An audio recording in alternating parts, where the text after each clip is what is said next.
Now on BBC One, it's time for the news wherever you are. Have a good evening. Bye-bye.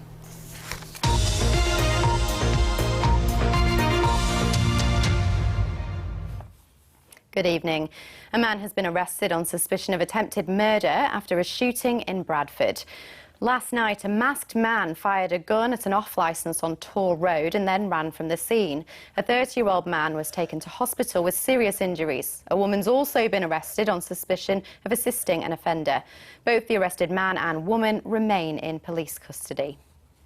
Next, a surgeon and his 2 children are running one of the world's most difficult marathons this weekend.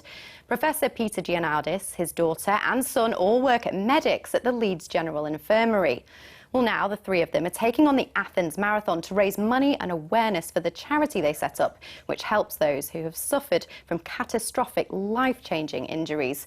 Well, earlier they told me about the motivation to take on such a challenging run.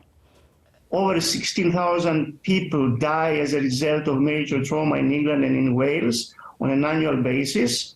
25,000 individuals get severely injured, and out of them, at least 30% remain with life-changing injuries, and they will never be back to their previous health state. So this is the first reason why we're doing the charity, to increase the awareness about trauma in the UK. And the second one is to support the charity, Day One Trauma Support, to raise some funds for them so that it can go directly to the patient's need. So Vas, tell me how much money you're hoping to raise and specifically what it's going to pay for. Well, all being well, hopefully we're aiming for £10,000, the whole team. There's 11 of us running, so we're each individually fundraising for the charity. This will be directly going to the patients and their needs, and not only the patients themselves, it's also their families, because trauma doesn't just affect the individual patient, it's also the family members, and it's providing support and platform that people can reach out to during these challenging times.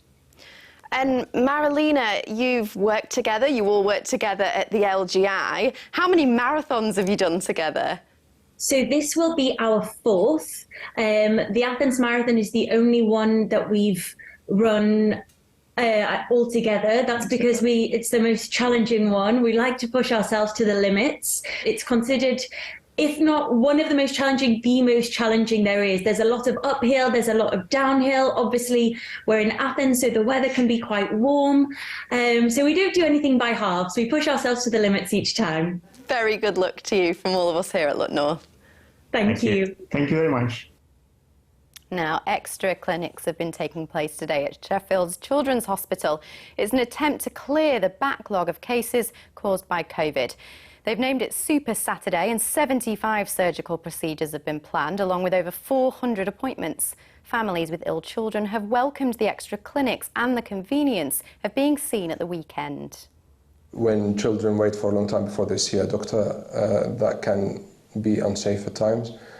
So I think by coming and doing those extra clinics, we will make sure that the service is safer, the children are safer, and we clear that backlog. Saturday is just so much easier. My daughter doesn't have to have time off school.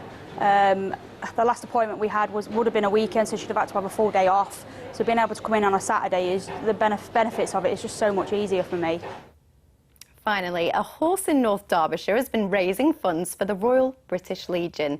Here's Troy, who's been decorated by the community of Eckington. Well, he's now raised almost £2,000 by parading those purple poppies around town. His owner, Claire Barley, says they want to highlight the struggle of horses involved in war. Troy has led several walks of remembrance through the villages in the parish, where the support from the public has been overwhelming. For me, it's been seeing the children, our next generation, being educated about the meaning of the purple poppy. Well, if your community is marking Remembrance Day tomorrow, do send us your photos, videos and contact details to look.north@bbc.co.uk. Let's look at the weather now. Here's Keely. Hello there, good evening. The settled weather looks set to continue over the weekend, as does the mild weather.